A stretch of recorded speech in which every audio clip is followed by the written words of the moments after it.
Te voy a mostrar unas imágenes. En ellas puedes ver de manera gráfica cómo pueden quedar las páginas de un escrito. Estas 4 imágenes representan 4 de los errores principales que solemos cometer con nuestros textos. La imagen número 1 es muy habitual en exámenes y trabajos. Se trata de un escrito sin párrafos, o por decirlo de alguna manera, de un solo párrafo. Como puedes ver, se adivina una lectura plomiza y un montón de frases sin ton ni son. Además de que probablemente haya muchas ideas en este párrafo, puede ocurrir que incluso contengan ideas diferentes o contrapuestas. También es posible que en toda la página no se diga nada y que esté llena de paja. No querrás que esto ocurra con tus textos, ¿verdad? Date cuenta de todo lo que puede decir tu texto sin haberlo leído. La imagen número 2 es algo parecida a la primera.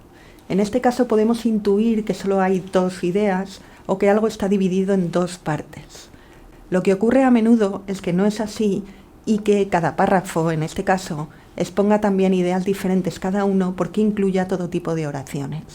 También es un error y de nuevo se adivina un poco de lío. La imagen 3 representa el desequilibrio. Como ves, hay párrafos de distinta longitud y 1 o 2 frases salpicando la página. No parece entonces que haya orden o que haya este equilibrio en el texto o en las ideas que se exponen. Se adivina, pero gráficamente no se expresa. La imagen 4 representa también un texto raro en el que cada frase es un párrafo. Se parece más a una lista de cosas que a un texto redactado. Y esto es lo que suele ocurrir si te aprendes de memoria el resumen o el esquema de tus apuntes o de tus lecturas. Y como puedes observar, no es algo que parezca redactado. Siendo así, ¿cuál sería la imagen de un texto ordenado, equilibrado y trabajado? Pues es el que puedes ver en la imagen 5. Como puedes observar, esta página contiene a primera vista un texto equilibrado. Lo sabemos porque la longitud de los párrafos es más o menos similar y por consiguiente se intuye cierta estructura en la redacción y por extensión en las ideas que contiene. Procura que tus textos se parezcan a la imagen 5 y para ello puedes tener en cuenta lo siguiente.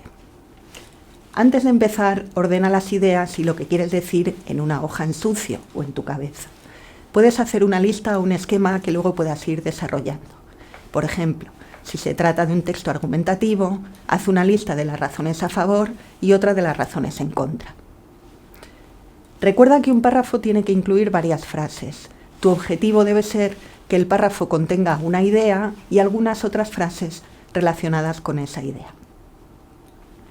Escribe primero un borrador o, si tienes tiempo, la escritura en sucio. Los problemas ocurren porque nos ponemos a escribir directamente y casi sin pensar. Un párrafo no puede estar formado por una sola frase. Si te ocurre esto, es probablemente porque tu frase es muy larga. Cuenta las palabras y si la oración tiene más de 30, reescríbela. Después de hacer esto, es posible que tengas que reordenar las ideas y volver al punto 1. Y por último, ten siempre presente que escribir y corregir y volver a corregir lleva su tiempo. Planifica la tarea y no lo dejes para el último momento. Recuerda que tanto en los exámenes como en los trabajos tienes tiempo de sobra para hacer todo esto. En la segunda parte de este vídeo te vamos a ayudar a enlazar unas ideas con otras y, por tanto, unos párrafos con otros. Para hilar o tejer un texto vamos a utilizar lo que se llaman los marcadores textuales. En píldoras anteriores hemos repasado algunos trucos para escribir frases correctas o para corregir nuestros escritos. En la sección anterior hemos visto gráficamente cómo colocar nuestras frases y nuestras ideas en párrafos y cómo deben verse nuestras páginas. En esta segunda parte vamos a ayudarte a darle estructura a un texto con los llamados marcadores textuales. Los marcadores textuales sirven para dar coherencia y cohesión a nuestros escritos y te ayudarán a ordenar las ideas. Podemos usarlos para introducir un tema, para hacer una lista, para distinguir, para oponer, para precisar algo. Vamos a ver algunos de ellos. A menudo nos quedamos en blanco porque no sabemos cómo empezar nuestros escritos. Prueba a utilizar marcadores como los siguientes. El objetivo principal es, me dispongo o me propongo, en este trabajo voy o vamos a, etc. Recuerda que a menudo lo que se espera en las primeras líneas es que digas qué vas a hacer o qué vamos a encontrar. Definir el concepto o el asunto sobre el que vamos a escribir también es una buena manera de empezar. Por ejemplo, por aborto se entiende la interrupción voluntaria del embarazo. La legislación española establece tal. Una base de datos contiene la lumbalgia, es el dolor localizado en... Pero cuidado, podemos encontrar muchos textos que comienzan con la definición del diccionario de la Academia. Esto es algo muy manido y poco preciso. Yo te aconsejo que no lo hagas porque el diccionario de la Academia no es una enciclopedia, no es un manual de especialidad y sobre todo no es una fuente. Hemos visto, por ejemplo, casos como, según el diccionario de la RAE, el aborto es, o como señala la RAE, la lumbalgia, no. Por lo general, el diccionario te servirá para conocer o precisar el significado de una palabra. Es un diccionario de uso general, pero no te dará una definición técnica, que es con toda probabilidad la que necesites para el trabajo o para el examen de una asignatura. Con toda probabilidad querrás decir muchas cosas en tu texto. Lo primero que hay que hacer es colocar estas cosas.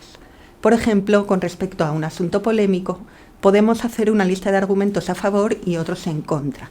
Si tienes que describir algo, tendrás asimismo que ordenar sus características. Para poder establecer un orden, podemos utilizar marcadores como los siguientes: en primer lugar, en segundo lugar, tercer, cuarto, etc.